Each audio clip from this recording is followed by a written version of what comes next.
Hello everyone, তো তোমরা সকলে কেমন আছো? আজকের ভিডিওতে আমি একটা পেন্টিং করব।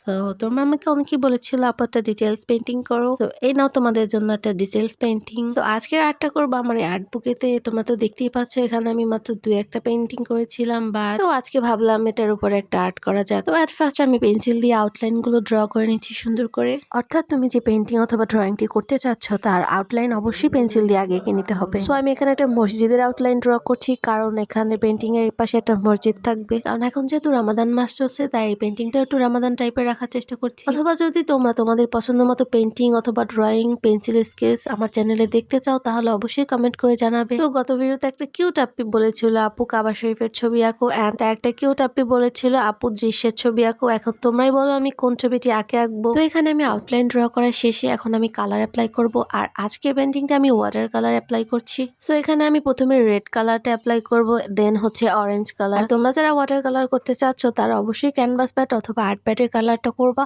তাহলে কালারটা ভিজবে না, দেখতে সুন্দর লাগবে। আর তুমি চাইলে নর্মাল পেপারও ইউজ করতে পারো, এতে করে একটু ভিজে যাবে, বাট পরবর্তীতে ড্রাই হলে পেন্টিংটা আবার সুন্দর দেখা যাবে। তো এখানে আমার সকল কালারগুলো অ্যাপ্লাই করা শেষে আমি এবার কালো রং দিয়ে আমার পেন্সিলের আউটলাইনগুলো সুন্দর করে আবার ডিটেলস দিয়ে দিচ্ছি।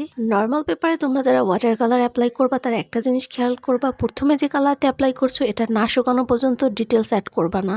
না শুকালে ডিটেলস অ্যাড করলে হবে কি কালার দুটো মিক্স হয়ে যাবে আর এটা দেখতে খুবই খারাপ লাগবে। এই জন্য একটু ওয়েট করবা, কালারটা ড্রাই হবে, দেন তোমরা ডিটেলস অ্যাড করবা। আমি যখন প্রথম ওয়াটার কালার পেন্টিং করতাম তখন এই প্রবলেমটা আমি অনেক ফেস করেছি। দেন আমি আস্তে আস্তে যখন দেখি ড্রাই করার পরে ডিটেলস অ্যাড করি, তারপর এই প্রবলেমটা হয়নি। আর যদি তুমি ক্যানভাস পেপার অথবা অ্যাক্রিলিক পেপার অথবা ভালো মানের কোনো পেপার ইউজ করো তাহলে আর এই প্রবলেমটা ফেস করতে হয় না, তখন কালারটা কিছুক্ষণের মধ্যে অ্যাবজর্ব হয়ে যায়, দেন তুমি ডিটেলসটা সহজেই অ্যাড করতে পারো। সো আমার মসজিদের পুরো ডিটেলসটা দেওয়া হলে এর কিছু কিছু অংশ আমি ফাঁকা রেখে পুরোটাই কালো করে দিব। অ্যান্ড আজকের আমার এই আঁকা ছবিটা কিন্তু কোনো রেফারেন্সি পিক না, এটা আমি আমার ইচ্ছে মতোই আঁকছি। তোমরা চাইলে তোমাদের পছন্দ মতো যে কোনো পেন্টিং আমাকে সাজেস্ট করতে পারো, সেটা হতে পারে অ্যাক্রিলিক পেন্টিং অথবা ওয়াটার পেন্টিং অথবা পেন্সিল স্কেচ, যেটা মনে চায় সেটা আমাকে কমেন্ট করে জানাবে, আমি চেষ্টা করবো পরে একটা ভিডিও মেক করার। সো তোমাদের পছন্দের ড্রয়িং অথবা পেন্টিং যদি দেখতে চাও তাহলে অবশ্যই আমাকে কমেন্ট করে বলবে আপু এটার উপর ভিডিও বানাও, অ্যান্ড আমি এটার উপর ভিডিও বানাবো। কারণ আমি সবসময় চেষ্টা করি আমার কিউট সাবস্ক্রাইবারদের রেফারেন্সি পিকগুলো ড্রয়িং করতে। এখানে আমার মসজিদ আঁকাটা প্রায় শেষ।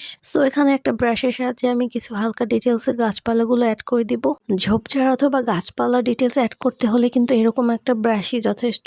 এগুলো কিন্তু যে কোনো বিগিনাররা দুই একবার প্র্যাকটিস করলেই খুব সুন্দর করে আঁকতে পারবে। আর এটা আঁকতে কিন্তু আমার পার্সোনালি অনেক বেশি ভালো লাগে, কারণ শুধু কয়েকটা ড্যাব ড্যাব করলেই একদম সুন্দর একটা ডিটেলস হয়। তাই আমি পেন্টিং এর এই পাশটা অনেকগুলো ঝোপঝাড় অ্যাড করে দিলাম। অ্যান্ড আজকে আমার আঁকা এই পেন্টিংটা কিন্তু যে কোনো বিগিনারই দুই একবার ট্রাই করলে খুব সুন্দর করে আঁকতে পারবে। তো এই আকাশটা কেমন ফাঁকা ফাঁকা লাগছিল, তাই আমি একটু সামান্য হোয়াইট কালার নিয়ে ড্যাপ ড্যাপ করে কয়েকটা মেঘ আঁকছিলাম। আর মেঘ আঁকার জন্য এরকম একটা তুলির প্রয়োজন হবে, আর এটা যদি তোমাদের কাছে না থাকে তাহলে তোমরা স্পঞ্জের সাহায্যে খুব সুন্দর করে মেঘ আঁকতে পারো। সো আজকের পেন্টিংটা কিন্তু প্রায় কমপ্লিট। অ্যান্ড আজকের এই ওয়াটার পেন্টিংটা যদি তোমাদের কাছে একটু ভালো লেগে থাকে তাহলে অবশ্যই কিন্তু আমার চ্যানেলটাকে লাইক অ্যান্ড সাবস্ক্রাইব করতে ভুলবে না। অ্যান্ড নেক্সট ভিডিওতে তোমরা কিসের উপরে ড্রয়িং দেখতে চাও অবশ্যই সেটা আমাকে কমেন্টে জানাবেন। অ্যান্ড আজকের ভিডিওটা তোমাদের কাছে কেমন লেগেছে সেটাও কিন্তু কমেন্টে বলে দিও। Bye bye.